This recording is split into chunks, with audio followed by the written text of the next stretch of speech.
इसके बाद में अगली जो कविता है वो है सरोज स्मृति। रचनाकार कौन है, कवि कौन है? सूर्यकांत त्रिपाठी निराला। अब इस कविता से या इस पद्यांश से जो महत्वपूर्ण प्रश्न है दूसरे अध्याय से, उनके ऊपर हम विस्तार से चर्चा करेंगे। चलिए देखते हैं।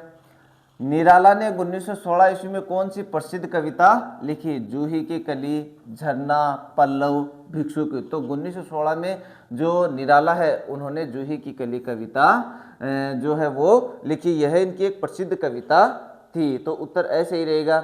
अगला प्रश्न है, निराला की प्रमुख प्रबंधात्मक कविता कौन सी है? राम की शक्ति पूजा, तुलसीदास, व दोनों और उपयुक्त में से कोई नहीं। तो निराला की जो प्रमुख प्रबंधात्मक कविता है ये राम की शक्ति पूजा और तुलसीदास, ये दोनों ही इनकी महत्वपूर्ण प्रबंधात्मक कविताएं हैं। तो उत्तर सही सही रहेगा। अगला प्रश्न है, कविता में निराला ने स्वयं को क्या कहा है? भाग्यहीन, धनी व्यक्ति, सफल और अनाथ। तो ये जो कविता है इसमें निराला ने खुद को भाग्यहीन पिता बताया है। तो उत्तर ऐसे ही रहेगा। अगला प्रश्न है, सरोज स्मृति में किस रस की प्रधानता है? वीर रस की, ये रौद्र है भाई, ये र है, रौद्र रस की, श्रृंगार रस की और करुण रस की। तो सरोज स्मृति में करुण रस की प्रधानता है। तो उत्तर द से ही रहेगा, क्योंकि सरोज स्मृति में जो सूर्यकांत त्रिपाठी निराला है वो अपनी पुत्री जो है सरोज, उसको केंद्र में लेकर इस कविता की रचना करते हैं, क्योंकि उनकी पत्नी और उनके परिवारजन हैं वो पहले ही गुजर चुके हैं और उसकी जो पुत्री है, उनकी जो पुत्री है वो भी गुजर चुकी। ये तो कल्पना के आधार पर कविता का निर्माण करते कि आज मेरी पुत्री जिंदा होती तो उसके विवाह का कार्य किस प्रकार होता। तो इसमें किस रस की प्रधानता? करुण रस की प्रधानता। तो उत्तर द से ही रहेगा। चलिए बढ़ते हैं अगले प्रश्नों की ओर।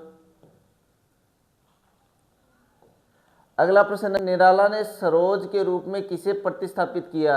अपनी पत्नी के रूप में, किसी आसरा को, प्रकृति को और सरस्वती को। तो जो निराला ने सरोज के रूप में किसे प्रतिस्थापित किया? तो अपनी पत्नी के रूप में प्रतिस्थापित किया। उत्तर ऐसे ही रहेगा। अगला प्रश्न, आकाश बदलकर बना मही। पंक्ति में मही का शाब्दिक अर्थ है अंतरिक्ष, चंद्रमा, पृथ्वी और नदी। तो आकाश बदलकर बना मही, मही का मतलब होता है पृथ्वी। तो उत्तर से ही रहेगा। अगला प्रश्न है, निराला अपनी पुत्री की तुलना किससे करते हैं? राधा से, सीता से, रुक्मणी से और शकुंतला से। तो जो निराला है वो अपनी पुत्री की जो तुलना है वो शकुंतला से करते हैं। उत्तर द से ही रहेगा। अगला प्रश्न है, मुक्तक छंद के प्रवर्तक कवि माने जाते हैं निराला, जयशंकर प्रसाद, अज्ञे और रघुवीर साय। तो मुक्तक छंद के जो प्रवर्तक है वो निराला को माना जाता है। तो उत्तर ऐसे ही रहेगा। चलिए बढ़ते हैं अगले प्रश्नों की ओर। अगला प्रश्न है, हो भ्रष्ट शीत के से सतदल। पंक्ति में प्रयुक्त अलंकार का हमें नाम बताना है। श्लेष, यमक, रूपक और उपमा।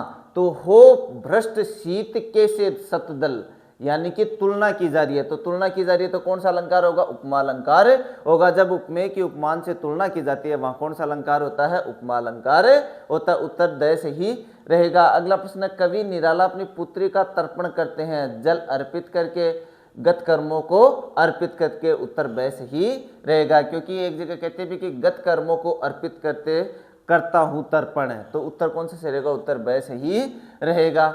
अगला प्रश्न, सरोज स्मृति कैसा गीत है? शोक गीत, विवाह गीत, उपयुक्त दोनों, उपयुक्त में से कोई नहीं। तो जो सरोज स्मृति है वो शोक गीत है, क्योंकि पुत्री की याद में इन्होंने ये गीत लिखा, इसलिए ये गीत कैसा है? शोक गीत होगा। चलिए ये थे बहुविकल्पीय प्रश्न। अब इस कविता से जो लघुत्रात्मक व दीर्घोत्तरात्मक प्रश्न है उन पर अपन चर्चा करते हैं। पहला, निराला की कविता सरोज स्मृति की मूल संवेदना को स्पष्ट करना है। जितनी भी कविताएं हैं, एक बात जरूर ध्यान रखना, जितनी भी कविताएं हैं उन कविताओं में जो 2 से 3 प्रश्न होते हैं, कविता की मूल संवेदना स्पष्ट कीजिए या कविता का मूल भाव स्पष्ट कीजिए या चर्चा कीजिए, ये प्रश्न आपको याद ही रखने हैं, क्योंकि 1 या 2 प्रश्न पक्का पूछा जाएगा। तो देखिए, निराला की कविता सरोज स्मृति की मूल संवेदना को हमें स्पष्ट करना है। तो सरोज स्मृति हिंदी का श्रेष्ठ शोक गीत है, जिसकी मूल संवेदना करुणा, वात्सल्य और गहरा अपराध बोध है। इसमें निराला ने अपनी पुत्री के असमय निधन पर पिता का विलाप व्यक्त किया है। कवि ने मात्रहीन पुत्री को विदा के समय स्वयं ही शिक्षा दी है। निराला ने स्वयं को भाग्यहीन मानते हुए अपने जीवन के सत्कर्मों के फल द्वारा पुत्री का तर्पण किया है। तो ये इस कविता की मूल संवेदना हो गई।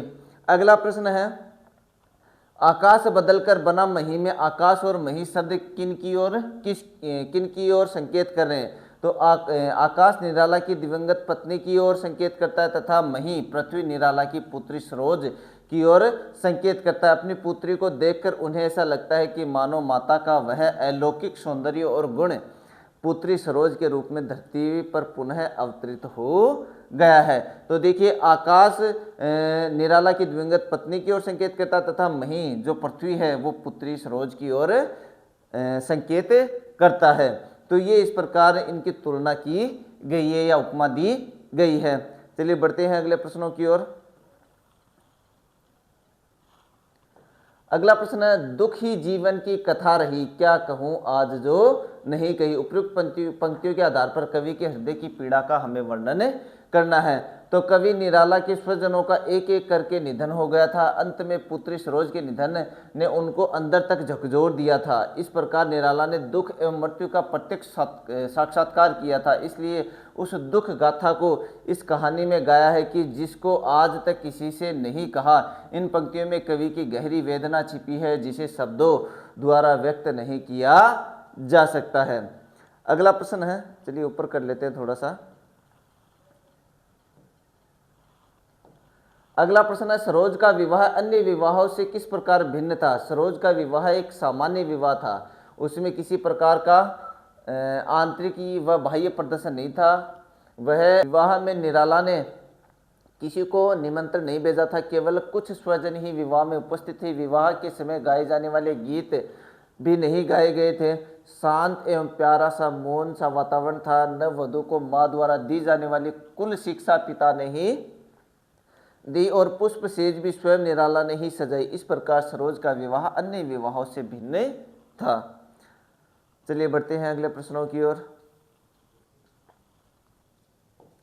अगला प्रश्न है, वह लता वही की जहां कली तो खिली, पंक्ति के माध्यम से किस प्रसंग को उद्घाटित किया गया है। कवि ने सरोज की माता को लता और सरोज को कली बताया है। सरोज की माता को अपने मायके में सुख मिला था और सरोज को भी अपनी नानी के घर में स्नेह मिला। पंक्ति से एक भाव यह भी प्रकट होता है कि सरोज का ननिहाल लता है और सरोज कली है, क्योंकि सरोज बचपन से वहीं रही और वहीं बड़ी हुई। अब इस कविता के जो निबंधात्मक प्रश्न है उसमें देख लेते हैं। जैसे ये महत्वपूर्ण पद्यांश है, परीक्षा की दृष्टि से महत्वपूर्ण पद्यांश है। इन पद्यांशों को आप जो हम PDF अपलोड करेंगे उसके माध्यम से अध्ययन कर लेना। चलिए बढ़ते हैं इसके बाद में जो और महत्वपूर्ण प्रश्न है उस पर अपन चर्चा करते हैं। व्याख्या हो गई, ये विशेष हो गया। उसके बाद में देखिए, सूर्यकांत त्रिपाठी निराला का साहित्यिक परिचय हमें बताना है, क्योंकि 2 नंबर का एक प्रश्न यह भी पूछा जाएगा, किसी जो महत्वपूर्ण कवि होगा उसके जीवन के बारे में हमें बताना है। तो देखिए, निराला का जन्म 1898 ईस्वी में हुआ। वे आधुनिक छायावादी एवं स्वच्छंदतावादी कवि थे। छायावाद के 4 आधार स्तंभों में से एक निराला मुक्त छंद के प्रवर्तक कवि माने जाते हैं। इसके साथ साथ वे प्रगतिवादी कवि भी हैं, इसलिए उनके काव्य में शोषण और शोषकों के प्रति विरोध की अभिव्यक्ति हुई है। उन्होंने भारतीय प्रकृति और संस्कृति, भारतीय किसान और जीवन के यथार्थ के विभिन्न पक्षों का चित्रण किया है। निराला का जीवन संघर्षों से भरा हुआ है। निराला की काव्य कृतियाँ निम्न हैं: परिमल, गीतिका, नामिका, बेला, भिक्षुक, तुलसीदास, कुकुरमुत्ता, अणिमा, नए पत्ते, अर्चना, आराधना, गीत गुंज आदि, बिल्लेसुर, बकरिया उपन्यास है इनका। उनका संपूर्ण साहित्य निराला रचनावली के 8 खंडों में प्रकाशित हो चुका है। तो यह निराला जी का साहित्यिक परिचय है। चलिए बढ़ते हैं अगले